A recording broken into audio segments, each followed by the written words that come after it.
may kakaibang nangyayari sa mga ano ba sila, buwaya ba sila? Hindi naman siguro lahat buwaya 'no? Yung mga nasa lower house. What do you think? Buwaya ba ang mga kongresista sa ngayon?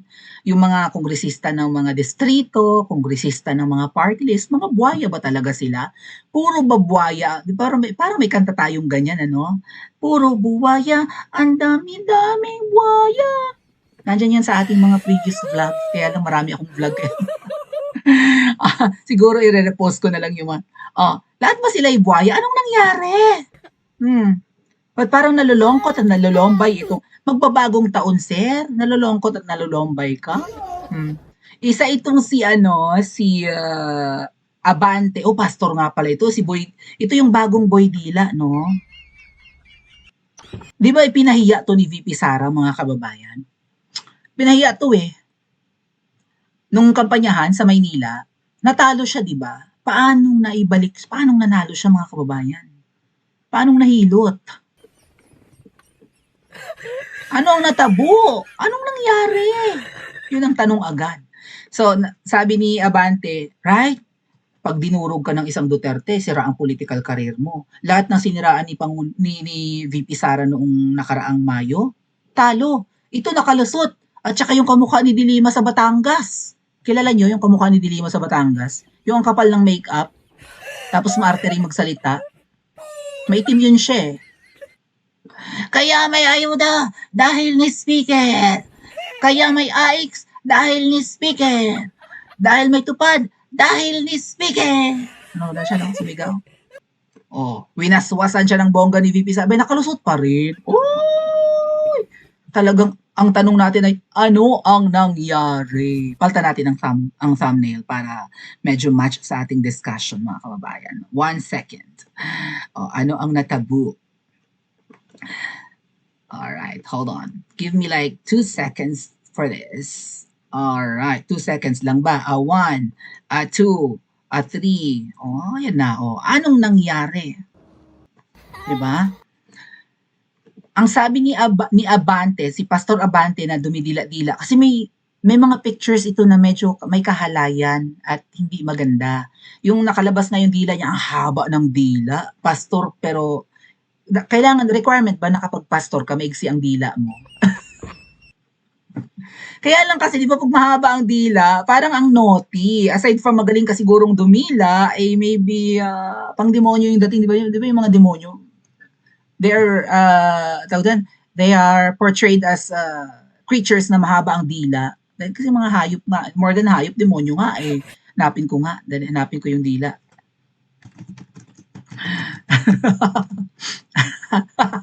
Nakita ko kaagad, mga kababayan.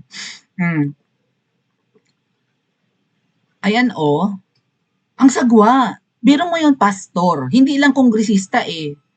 O ito yung ginamit ni VP Sara, di ba? Finlash to ni VP Sara sa isang meeting de Avance sa Maynila and nakalusot pa rin. Anong nangyari? Anong himala ang nangyari? Isa ito sa nakalusot kahit na winaswasan ni VP Sara. Malaswa, di ba? Tapos nakahubad siya dito, mga kababayan. Meron pa siyang picture na may hawak siyang baril. Okay? Tapos hubad baro siya, ang sagwa. Nakaganon pa nga eh. I don't know kung hanapin nga natin. Dali.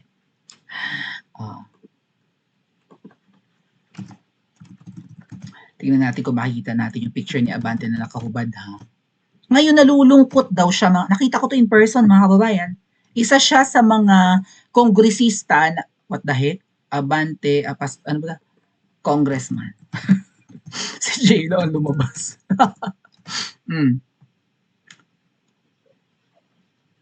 Oh, wala kang picture na nakahubad ka? Siguro nasa Facebook.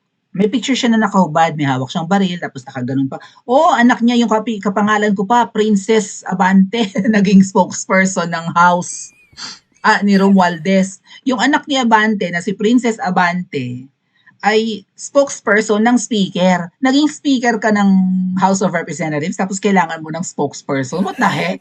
Mahina ba ang communication skills si Tambaluslos? Kasi nag-aral naman doon yan sa Anemica, 'di ba? Katulad ni Ngiwi, nag-aral sa Anemica, nag-aral sa UK. Pero si Tambaluslos mukhang mahina nga ang kanyang ang proficiency niya sa Filipino language or sa Tagalog, kahit sa Tagalog, 'no? Hindi siya magaling mag-communicate, bulol, may pagkabudoy si Tambaluslos, para siyang special child. Sabi niya, 'di ba? Eh, eh. Ano ba itong anong lower house na ito? So, itong si Abante, isa siya sa mga kongresista na, "Uy, may nakita ako doong ano, scammer." Tapos sa picture, may scammer doon, double agent. Oh. So, itong si tanggalin na natin yung dila, parang malaswa mga ating, tanggalin na natin, no? Parang hindi kaaya-aya sa paningin. Oh. So, nagdadrama lang ba siya or talaga nakakaramdam siya ng kalungkutan? Ang nakakapagtaka dito mga kababayan, hindi lumusot si hindi nakalusot si Dan Fernandez. Kaya siguro gray yung picture. Si Barbers hindi rin yata nanalo. Even yung nasa gitna, hindi ko siya kilala. Si Paduano yan. Okay. Si Akop, ito, nasa pinakalikod, tigok to, no? Natigok siya, di ba? Dead ball na siya. So, dead ball, tapos may tatlo. Akala ko dead ball na yung tatlo. Akala ko nagkandamatay na eh. Di ba may wish si Cara David? Sana mamatay na mga kurakot nung birthday ni Cara David. May mga nagkandamatay. Akala ko na, yan, tatanong ako, ano nangyari? Akala ko yung nagkandamatay na yung tatlo rin kasi kulay gray yung pictures. Pero I think wala na, hindi sila nanalo. Si Mr. Utering. Utering ba gayon? Bakit Utering? Diba? Oh. So, kaya siguro siya nakakaramdam na he's alone and lonely at the House of Representatives. Kasi sila yata yung bumubuo ng Quadcom, even ng Tricom. Yung gumipit-kipit kay VP Sara, gumipit-gipit sa mga vloggers, kay Grijaldo, kay Pangulong Duterte, about EJK hearing nila, ganyan. So ano ba, ginabaan na ba ang lahat? Deserve ba ni Abante na malungkot at malombay ngayong panahon ng Kapaskuhan at Bagong Taon? Oy, wag kang malungkot, no? Wag kang magdrama. Marami kang magiging tropa pa rin dyan kung kayo naman ay birds of the same feather, di ba? Diyan sa lower house, eh, hindi ka malulungkot at malolombay. Kaya lang ang babata ngayon ng mga ng mga kongresista, meron ding batang young guns ba 'yun or young guns? Yung parang kakaiba rin sila ng mga kongresista. Ang so young yet so corrupt. Yun ba 'yun? Sila ba 'yun? May tinatawag na so young yet so corrupt eh. Yung young guns ba yon or young goons? Ano ba yan? May mga bagets kasi ngayon ng mga kongresista, no? But at least may lumalabas na kahit paano yung matitino, no? One of them is Kiko Barzaga, yung anak ni Senator Marcoleta, si Paulo Marcoleta, congressman din yata, no? Ng party list nila. No, what's that? I forgot the party list of Senator Marcoleta.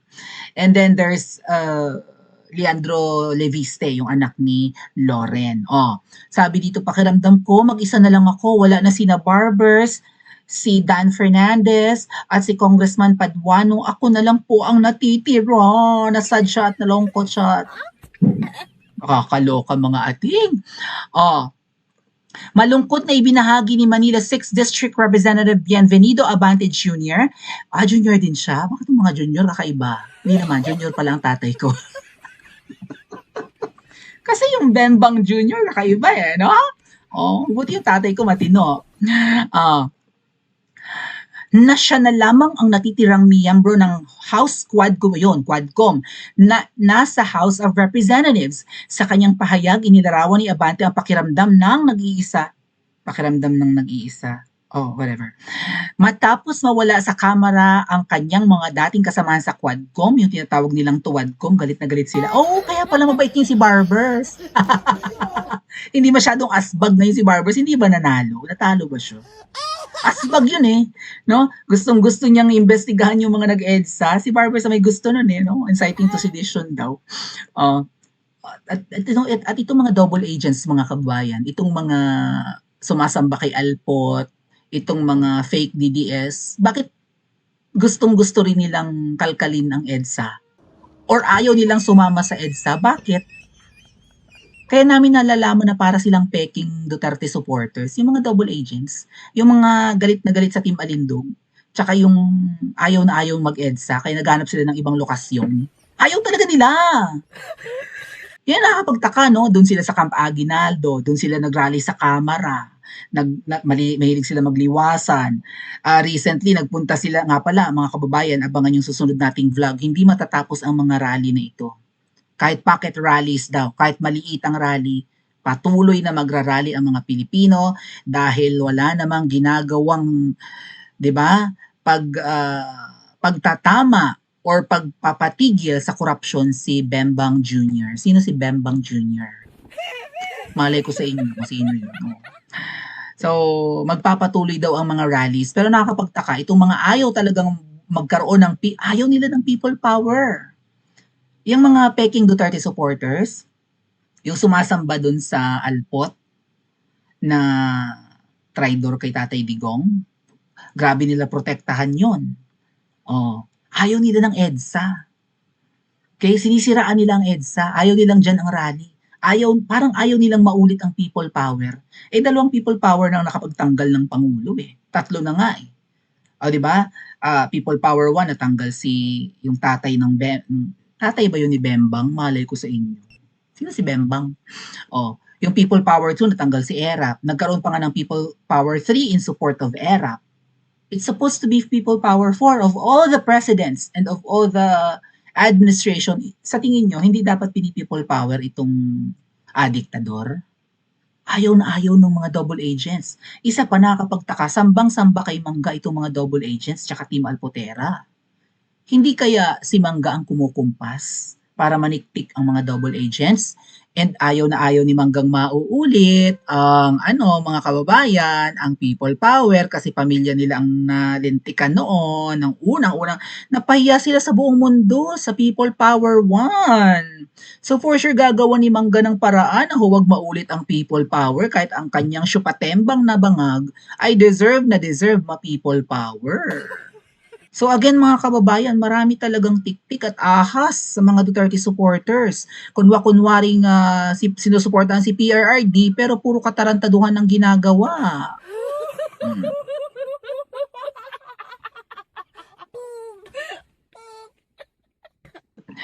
Okay. So, right? Anyway, let's go back to this.